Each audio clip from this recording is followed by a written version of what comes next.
Worried about using your real debit or credit card number online?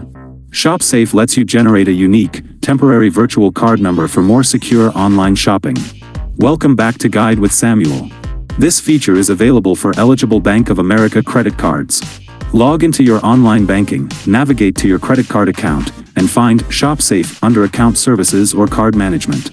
You can generate a virtual number with a custom spending limit and expiration date, as short as 2 months. Use this number at checkout instead of your real card number. My crucial pro tip? Use it for free trials and subscriptions. Set the virtual card's limit to $1 and an expiration date right after the trial ends. This prevents a company from charging you if you forget to cancel, as the charge will be declined. It's the perfect tool for managing risk online. Shop online with an extra layer of security and control. What online purchase would you feel more comfortable making with a virtual card? For more essential security guides, hit subscribe. Thanks for watching.